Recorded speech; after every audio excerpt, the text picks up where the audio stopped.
में हम दो खूबसूरत लड़की कैटी और नैन्सी को देखते हैं जो एग्रीकल्चर की स्टूडेंट है और अब वो आगे की स्टडी करने के लिए न्यूयॉर्क की एक फार्म में जाने वाली थी। इसलिए दोनों बहुत ज्यादा खुश थी और दोनों आपस में बात करती है कि इस बहाने हम यूरोप भी घूम लेंगे और वहाँ बहुत सारी शॉपिंग भी करेंगे। अब अगली सुबह दोनों को लेने के लिए उनके अंकल जेसन आते हैं जो कि एक FBI एजेंट है। उसके बाद जब वो दोनों जेसन के घर जाते हैं तो वहाँ उनकी मुलाकात जेसन की गर्लफ्रेंड से होती है जो उन्हें देखकर बहुत खुश होती है। अब इस शहर में आने के बाद कैटी और नैन्सी अपना नाम भी नया रखने का सोचती है। जहां कैटी अपना नाम हैदर तो नैन्सी अपना नाम रिप्ली रखती है। अब अगले दिन जेसन उन्हें बस स्टॉप पर लेकर आता है क्योंकि कैटी और नैन्सी को स्टडी के लिए एग्रीकल्चर फार्म जाना था। यहाँ पर जेसन इन दोनों के साथ ही न्यूयॉर्क जाने वाली बस का वेट करने लगता है, लेकिन कैटी जेसन को कहती है कि बस कुछ ही देर में यहाँ आ जाएगी, आप अपने काम के लिए निकल जाएं, हम पहुंचते ही आपको मैसेज कर देंगे। जिस पर जेसन उन्हें कहता है कि तुम कोड वर्ड इस्तेमाल करना जिससे मैं समझ जाऊंगा कि तुम दोनों सेफली पहुंच गए हो।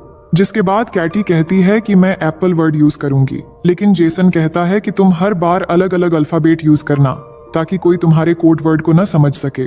अब यहाँ पर रोड से गुजर रहे दो लड़के कैटी और नैन्सी को देखते हैं।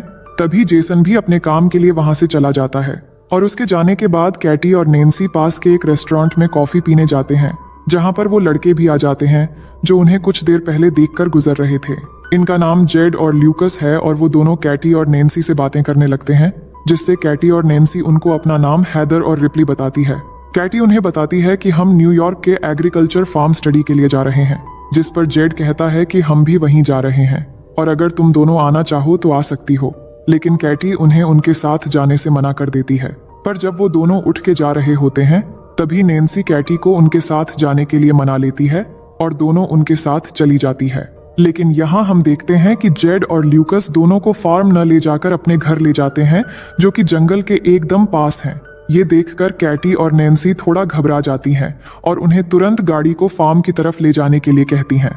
लेकिन तभी घर से जेड और ल्यूकस की मॉम आती हैं जो उन्हें बड़े ही प्यार से चाय पीने के लिए कहती हैं और दोनों को ये भी कहती हैं कि जेड और ल्यूकस बाद में तुम दोनों को छोड़ देंगे। अब जब वो दोनों चाय पी रहे होते हैं तभी कैटी के पास उनके अंकल जेसन का मैसेज आता है जिस पर कैटी उन्हें कोड वर्ड में एप्पल लिखकर रिप्लाई कर देती है, जिससे जेसन समझ जाता है कि वो दोनों सेफली फार्म में पहुंच चुके हैं।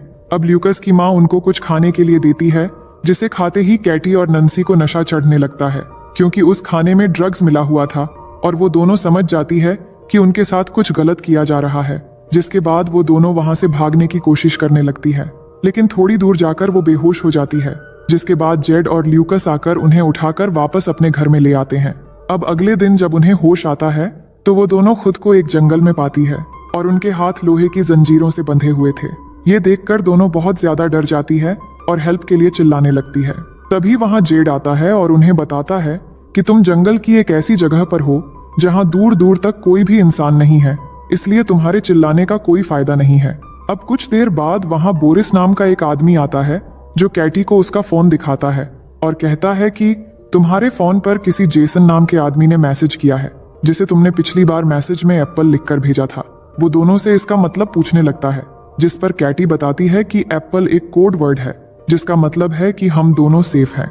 इसके बाद बोरिस जेसन को रिप्लाई करता हुआ लिखता है कि सब कुछ ठीक है और साथ में कोड वर्ड एप्पल भी लिख देता है।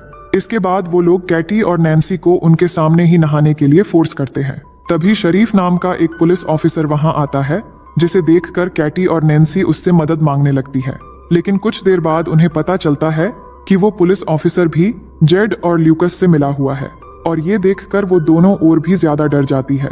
अब यहाँ कैटी और नैन्सी उन लोगों को समझाने की कोशिश करती है कि प्लीज हमें यहाँ से जाने दो, हम किसी को कुछ नहीं बताएंगे और तुम लोग चाहो तो हम तुम्हें बहुत सारे पैसे भी दे देंगे, लेकिन वो उनकी एक भी बात नहीं सुनते। जिसके बाद हम देखते हैं कि वो पुलिस वाला वायाग्रा की टेबलेट खाता है और अपने लिए कैटी को चूज करता है। इसके बाद हम उस पुलिस ऑफिसर को कैटी के कंटेनर से बाहर आते देखते हैं, जिससे हमें पता लगता है कि उसने कैटी के साथ जबरदस्ती किया है। वही दूसरी ओर हम जेसन को देखते हैं जिसको कैटी और नैन्सी की बहुत चिंता हो रही थी क्योंकि कैटी ने मैसेज में एप्पल वर्ड को दोबारा इस्तेमाल किया था और उधर वो लोग नैन्सी के कंटेनर में एक सनकी और नशेड़ी आदमी को भेजते हैं जो अंदर जाकर नैन्सी के पेट पर जलती हुई सिगरेट लगा देता है और वो जोर जोर से चीखने चिल्लाने लगती है और उसके बाद वो नैन्सी के साथ जबरदस्ती करता है। यहाँ पर ये सभी लोग हैवानियत की सारी हदें पार कर चुके थे असल में ये लोग कैटी और नैन्सी से जबरदस्ती धंधा करवा रहे थे। वहीं जेसन कैटी और नैन्सी के बारे में पता लगाने के लिए न्यूयॉर्क एग्रीकल्चर फार्म में कॉल करता है तो उसे पता लगता है कि वो दोनों एक बार भी यहाँ नहीं आए, जिससे जेसन समझ जाता है कि वो दोनों किसी बड़ी मुसीबत में है, इसलिए वो तुरंत उन्हें ढूंढने के लिए निकल जाता है। वहीं कैटी और नैन्सी के साथ और भी ज्यादा बुरा हो रहा था, क्योंकि अब जो अगला कस्टमर था उसके आने से पहले जेड और ल्यूकस दोनों लड़कियों के मुंह पर मास्क पहना देते हैं और वो कस्टमर भी एक पिग वाला मास्क पहन लेता है। इसके बाद जेड और ल्यूकस उस कस्टमर को कैटी और नैन्सी के चेहरे से मास्क उतारकर उनके चेहरे दिखाता है, जिससे दोनों लड़कियां उस पिग मास्क वाले आदमी को देखकर और भी ज्यादा डर जाती हैं और जोर जोर से चिल्लाने लगती है। जिसके बाद वो आदमी नैन्सी को चूज करता है और उसे कंटेनर में ले जाकर उसके साथ जबरदस्ती करता है। अब उसके जाने के बाद जब कैटी नैन्सी के पास जाती है तो वो देखती हैं कि नैन्सी की हालत बहुत ज्यादा खराब हो गई है। वहीं दूसरी तरफ जेसन पुलिस स्टेशन पहुंचता है और एक पुलिस ऑफिसर से मिलता है। ये वही पुलिस ऑफिसर हैं जिसने कैटी के साथ जबरदस्ती की थी। जेसन उसे कैटी और नैन्सी की किडनैप के बारे में बताता हुआ कहता है कि वो भी एक FBI एजेंट है, जिस पर पुलिस ऑफिसर जेसन से पूछता है कि आपको कैसे पता कि वो दोनों किडनैप हुई है, जिस पर जेसन कहता है कि उसने अपनी भतीजी कैटी को कोडवर्ड एक ही बार इस्तेमाल करने के लिए कहा था, लेकिन कैटी ने एक ही कोडवर्ड को दोबारा इस्तेमाल किया है, जिससे मुझे लग रहा है कि वो कई मुसीबत में है और शायद किडनैप हो गई है। वही जंगल में बोरिस को ये पुलिस ऑफिसर सारी खबर दे देता है कि कैटी के अंकल एक FBI एजेंट है और कैटी ने हम लोगों को उस कोडवर्ड के बारे में गलत इन्फॉर्मेशन दी थी। अब बोरिस वहां जाकर जेड को कैटी के कंटेनर से थोड़ा दूर ले जाकर उससे बात करता है कि इन दोनों लड़कियों को जल्द से जल्द ठिकाने लगाना होगा, वरना हम मुसीबत में पड़ सकते हैं और हमें शहर से आने वाली और भी नई लड़कियों को पकड़ना है। वहीं कैटी अपने कंटेनर के पास खड़ी होकर चुपके से उनकी सारी बातें सुन रही थीं। इसके बाद बोरिस कैटी के कंटेनर में जाकर उससे जबरदस्ती करता है। वहीं दूसरी ओर जेसन भी वही रेस्टोरेंट पहुंचता है जहां पर कैटी और नैन्सी को वो दोनों लड़के मिले थे और वहां काम कर रहे एक आदमी से कैटी और नैन्सी के बारे में पूछता है, जिससे वो आदमी बोरिस की गाड़ी के बारे में बता देता है। अब अगले दिन कैटी नैन्सी को बताती है कि ये लोग हमें मारने की प्लानिंग कर रहे हैं। तभी वहां जेड और बोरिस उसी नशेड़ी आदमी को अपने साथ लेकर आते हैं जिसने कैटी के साथ जबरदस्ती की थी और उसको कहते हैं कि हम दोनों जल्द ही वापस आ रहे हैं, तब तक तुम दोनों लड़कियों पर कड़ी नजर रखना ताकि ये कहीं भाग ना जाए। अब उनके वहां से जाते ही कैटी उस नशेड़ी को अपनी ओर अट्रैक्ट करने लगती है और उसे अपने साथ इंटीमेट होने के लिए उकसाती है और ऐसा करते हुए जैसे ही वो उस नशेड़ी के करीब जाती है तो वो उसके गले पर जोर से काट देती है, जिससे उसके गले से खून निकलने लगता है और वहीं पर उस नशेड़ी की मौत हो जाती है। इसके बाद वो दोनों अपनी हथकड़ियां खोलकर वहां पर छुप जाती है और जब वो पुलिस वाला यहाँ पहुंचता है तो वो दोनों चुपके से उसकी गाड़ी लेकर यहाँ से भाग जाती है। इसके बाद ये दोनों एक मॉल में जाती है और बहुत सारे अजीब सामान खरीदती है, जैसे कि हथौड़े, कुल्हाड़ी, टेनिस बॉल और बहुत सारे कीले और बहुत खतरनाक हथियार। इसके बाद वो मॉल की कैशियर के पास जाकर उससे बोरिस के घर का एड्रेस पूछती है, जिस पर वो उन्हें बोरिस का एड्रेस बता देता है। वही जेसन बोरिस के कार इंश्योरेंस कंपनी में पहुंचता है जहां पर उसे बोरिस के घर का पता मिल जाता है।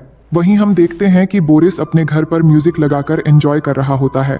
तभी वहां कैटी और नैन्सी आ जाती हैं और टेनिस बॉल पर बहुत सारी कीलें लगाकर उसके मुंह पे मारती हैं, जिससे वो बेहोश हो जाता है। उसके बाद जैसे ही उसे होश आता है तो वो खुद को एक टेबल से बंधा हुआ पाता है, लेकिन बोरिस उन्हें खुद को छोड़ने के लिए बहुत पैसों का ऑफर देता है। लेकिन कैटी और नैन्सी को तो सिर्फ अपना बदला चाहिए था।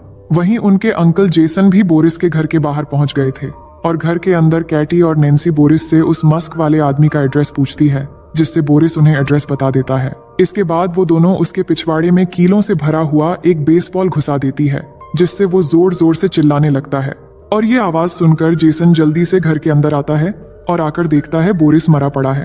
तभी उसे घर के पीछे गाड़ी की आवाज सुनाई देती है, लेकिन जब तक वो बाहर जाता है तब तक कैटी और नैन्सी गाड़ी लेकर वहां से निकल चुकी थी। अब जेसन जल्दी से वापस पुलिस स्टेशन जाता है और उस पुलिस ऑफिसर से दोबारा कैटी और नैन्सी के बारे में पूछने लगता है और इसी दौरान जेसन कैटी को कॉल लगाने की कोशिश करता है। तभी उसे पता लगता है कि कैटी का फोन उस पुलिस ऑफिसर के पास ही है। अब इससे पहले कि जेसन कुछ कर पाता, पुलिस ऑफिसर उसके पीछे से गन पॉइंट करके खड़ा हो जाता है। वहीं दूसरी ओर कैटी और नैन्सी एक चर्च में पहुंचते हैं जहां हमें पता चलता है कि वो पिग मस्क वाला आदमी कोई और नहीं बल्कि इस चर्च के फादर है और वो फादर उन्हें देखकर एकदम से पहचान लेता है।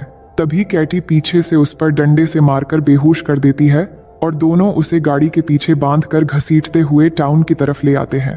और वहां एक दुकान से माचिस और पेट्रोल खरीद कर उस पर पेट्रोल छिड़क कर उसे जिंदा ही जलाकर मार देते हैं।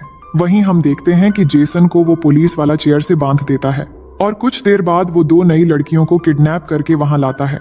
इसके बाद जब वो उन लड़कियों के साथ जबरदस्ती करने लगता है, तभी चुपके से कैटी और नैन्सी वहां आकर डंडे से उसके सर पर अटैक करके उसे बेहोश कर देती है। और जब उसे होश आता है तो वो खुद को एक कुर्सी से बंधा हुआ पाता है और उन दोनों से माफी मांगने लगता है। उसके बाद कैटी गन में सिर्फ एक बुलेट डालकर उसे डराने लगती है और बारी बारी से उस पर गन से शूट करने लगती है, लेकिन सभी शूट में वो बच जाता है, इसलिए वो थोड़ा मुस्कुराता है। लेकिन अगले ही सेकंड में कैटी उसे शूट करके एकदम जान से मार देती है। इसके बाद कैटी और नैन्सी वहां मौजूद दोनों लड़कियों को आजाद करके उन्हें जेसन को खोलने के लिए कहती है और खुद वहां से चली जाती है। जिसके बाद वो लड़कियां जेसन की रस्सी खोल देती हैं और उसे बताती हैं कि उन लड़कियों ने हमें ऐसा करने को कहा है। अब यहाँ पर जेसन को पूरी बात समझ आती है कि वो दोनों लड़कियां कोई और नहीं बल्कि कैटी और नैन्सी हैं। वहीं हम जेड और ल्यूकस की मॉम को देखते हैं जो ड्रिंक कर रही थी। तभी अचानक उसे अजीब सा नशा होने लगता है, जिससे वो वहीं पर गिरकर बेहोश हो जाती है। इसके बाद जब उसे होश आता है तो वहां कैटी और नैन्सी ने उसको बेसमेंट में एक कुर्सी से बांध रखा था और उन दोनों ने जेड को भी उसके बिल्कुल सामने वहीं पर बांध रखा था। जिसके बाद कैटी और नैन्सी जेड को उसकी मॉम की आंखों के सामने ही डंडे से मारकर नीचे गिरा देती है और फिर दोनों उसे पीटते पीटते एकदम उसकी जान ले लेते हैं, जिससे उसकी मॉम जोर जोर से रोने लगती है। जिसके बाद वो उसकी मॉम को ल्यूकस के पास लेकर जाती है, जहां वो ल्यूकस के हाथ में एक डंडा देकर उसकी ही मॉम को मारने के लिए कहती है और उसे धमकाती है कि अगर तुमने ऐसा नहीं किया तो हम तुम्हें गोली मार देंगे। लेकिन ल्यूकस ऐसा नहीं कर पाता, जिससे नैन्सी उसे गन से शूट करके मार डालती। इसके बाद वो उसी गन को साफ करके ल्यूकस को पकड़ा देती है, जिससे पुलिस को लगे कि दोनों माँ बेटे आपस में ही लड़कर मर गए हैं। इसके बाद ल्यूकस की मॉम कैटी और नैन्सी को कहती है कि अगर तुम दोनों मुझे नहीं मारोगे तो मैं तुम्हें बहुत सारे पैसे दे सकती हूँ और मेरे पास बहुत पैसे हैं। लेकिन उसकी बात सुनकर कैटी और नैन्सी बहुत हंसती है और फिर कैटी एक कटिंग मशीन से बहुत ही बेरहमी से उसकी सर काट के अलग कर देती है। अब आगे हम देखते हैं कि कुछ दिनों बाद अंकल जेसन कैटी और नैन्सी के घर जाते हैं और उन्हें अपने साथ लेकर दोबारा से न्यूयॉर्क आ रहे होते हैं और इसी सीन को दिखाते हुए ये मूवी यहीं पर खत्म हो जाती है।